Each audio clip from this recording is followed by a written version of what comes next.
Dari data dinamis Dinas Pendidikan, Pemuda dan Olahraga Kabupaten Kulon Progo, selain di SD Negeri 1 dan 2 Balong Kapanewon Samigaluh, fenomena kekurangan murid juga terjadi di SD Negeri Jambean Hargo Tirto Kapanewon Kokap.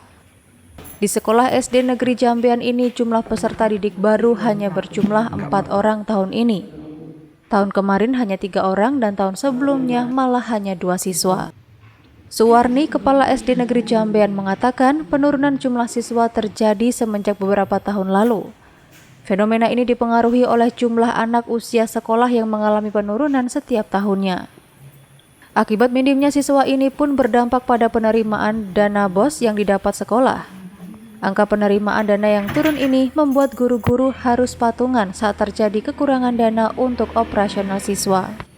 Kalau soal penganggaran kita tetap mengikuti aturan dari dinas, Pak. Kita semua pembiayaan bersumber dari BOS reguler, itu semua kita alokasikan untuk kebutuhan siswa, ditambah dari Pemda itu ada BOS kabupaten, itu juga semuanya kita tambah untuk alokasi kebutuhan sekolah.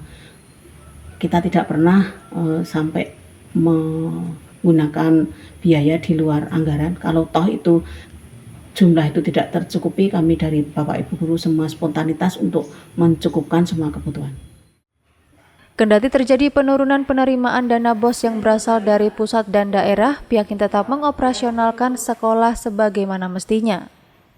Sekolah ini juga tak memungut biaya apapun yang membebani siswa, walaupun dana BOS tak mencukupi. Sri Nurkiatsiwi, penjabat Bupati Kulon Progo, membenarkan fenomena kekurangan siswa SD di wilayah utara Kulon Progo. Ini kan kebijakannya nanti kan harus dievaluasi, menurut kami kan gitu, karena kan didampakkan tidak bisa langsung serta-merta tanpa adanya evaluasi dulu kenapa kekurangannya.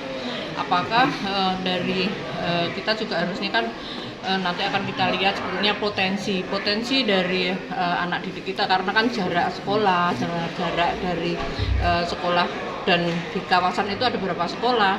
Kira-kira potensi anak-anak yang memang menjadi kewajiban kita untuk melakukan pendidikan kita lihat di seputaran sana gitu, di wilayah itu. Dan kalau memang ini sudah ke depannya dan harus dilihat dari tata kala waktu, tidak hanya dalam waktu jangka pendek, mestinya ada kebijakan secara jangka pendek, jangka menengah, dan jangka panjang. Ada yang namanya regroupingnya, tapi tidak tiba-tiba pasti melihat terhadap potensi dan bagaimana anak-anak kita itu juga mendapatkan fasilitas yang sesuai dengan fasilitas pendidikan. Ini kan wajib ya hukumnya, mestinya kan pemerintah harus menghadirkan di sana, dan yang paling penting adalah meningkatkan kualitas. Bagas, RBTV.